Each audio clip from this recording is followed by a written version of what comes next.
everyone. For the next pose in this series, we are going to be doing a child's pose and an upward facing dog. I decided to do those two poses together because oftentimes I like to flow from child's pose into upward facing dog. Some good benefits there. So let's go ahead and start on our knees. We won't be here for too long. If this is uncomfortable for you, you can always place a blanket, maybe a pillow, or really anything underneath your hips on top of your heels. And that's going to help elevate the hips a little bit and get some tension off the knees. Otherwise, we're on our knees here. I want you to open up your knees, but keep your toes, your big toes, touching. Now I want you to come up on your seating bones, so you're pushing your tailbone down into the mat. Bring that belly button in. Elongate the neck. And then from this pose, I want you to hinge from your hips, keeping the spine and chest open and the spine straight. And then, hinging from the hips, I want you to walk the hands out. Now, from this pose, you can see I'm pushing my tailbone behind me because I'm elongating my spine as well as my hamstrings. Push the tailbone out, walk the hands all the way till they're fully extended, and then rest your forehead onto the floor. If you cannot comfortably get your head onto the floor, you can always stack your fists and rest your head on your fists. If your hands are extended, I want you to make sure that, as always, fingers are spread nice and wide, and you're pressing the palms, knuckles, and fingers down into the mat. And also make sure that the hands are shoulder width apart.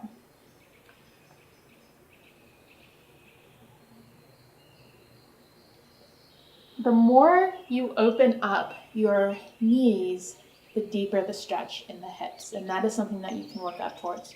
If you're uncomfortable here, you can always keep your knees in, and then just slowly work up to opening those knees up more and more. With our hands spread wide and are pressing them down into the mat, the reason why we're doing that is because we're using our hands in the mat as leverage to push the tailbone back even more, and that's really going to help elongate that spine.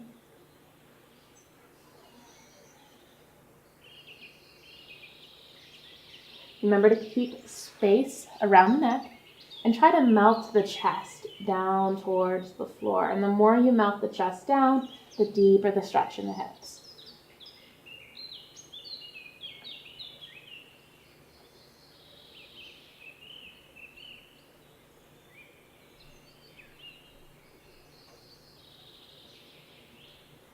As you can imagine, this is a pretty relaxing pose. It's very, very good for beginners.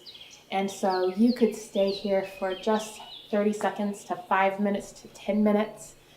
The longer you do it, the better the benefits. And it's something that I definitely recommend, especially if you're new to yoga. One thing that I would also like to add in this pose is to think about slowing the breath down. And really, you kind of want to do that all throughout yoga. It's really slow the breath down.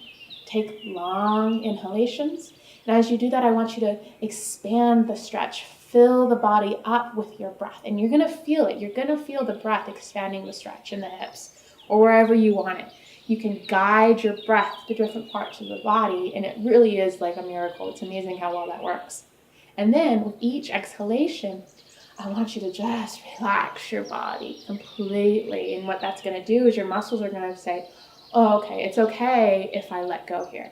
It's okay if I settle into this little neck. So the longer you hold the poses, the deeper the breaths you take using the breath, the more you're going to be able to really settle into these poses and get the most benefit out of it. So let's stay in child's pose for just a few more breaths. Think about expanding the chest and the hips with the inhalation and exhaling as you settle down into the pose.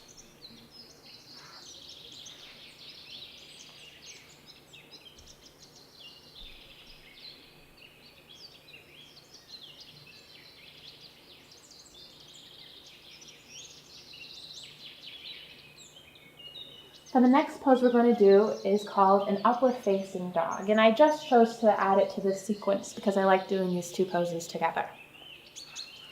So with your hands out in front of you, I want you to push your hands down into the mat And start to lean forward. So you're putting more weight into your hands. Bring your knees in to about hip width if they're not already there. Drop the hips down and lift the chest up to the sky. This is a little bit of a lower back bend. One thing that you're going to want to remember is that you don't want to hang off of your shoulders because this is just not really doing anything for it. So you want to push your hands down into the mat, open the chest up to the sky. It should feel really, really good on the lower back.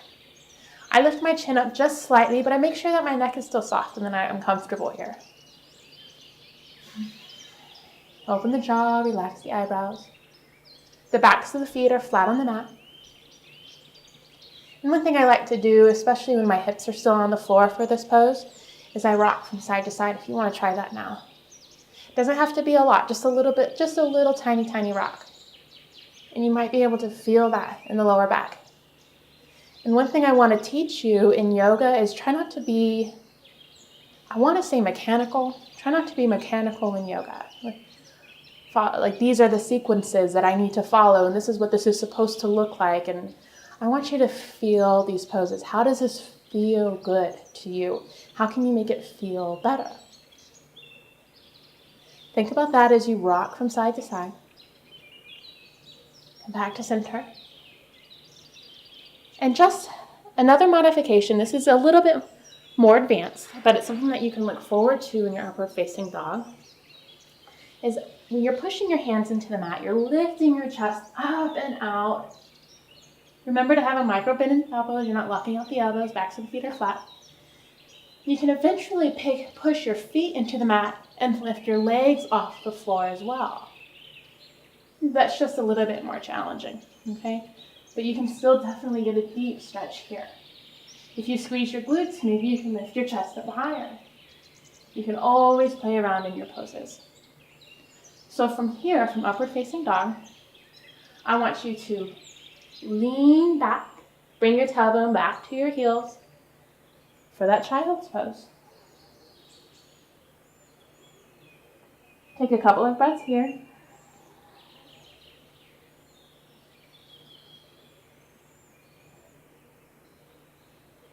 Now I want you to look at that space between your hands. You're going to use your vision as a guide of where you want to go. So just like before, we're going to bring our tailbone up, lean forward, weight in the hands, drop the hips down, press the hands into the mat to lift the chest up, arch the lower back, squeeze the glutes if you want to deepen the stretch, lift the chin up just slightly. Breathe in, exhale right on back to that child's pose. Let's inhale back, upward facing dog. And then exhale, downward dog. Inhale, upward facing. Exhale, downward. Child's pose. Inhale, upward facing. Exhale, downward. Child's pose. Inhale, upward facing. Exhale, child's pose. Inhale, upward facing. Exhale, child's pose.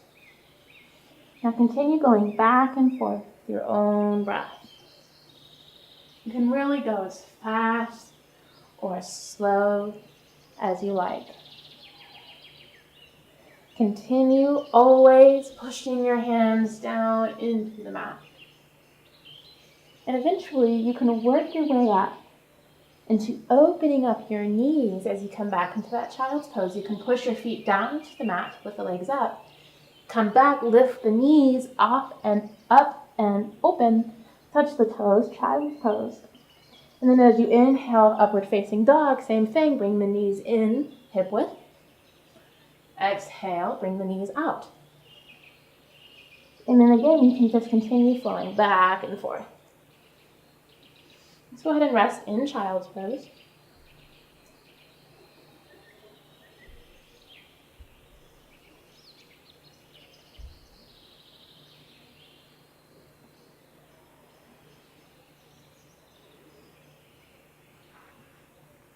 couple more notes. Child's pose can be purely relaxing. I'm just going to sit here and enjoy the day. Or it can be engaging. You can really get the most out of it as efficiently as possible by pressing the hands down, pushing the tailbone back, taking those big deep breaths, and really taking advantage of every single movement. Both styles are good, as long as you're getting that stretch. Obviously, the second one is going to be a little bit more challenging, a little bit more difficult, but it's always something that you can look forward to. As you may be able to tell, just this little flow that we did here is energizing, as all yoga poses are, and I hope you got something out of it. Please watch my other videos of yoga essentials, and as always, thank you so much.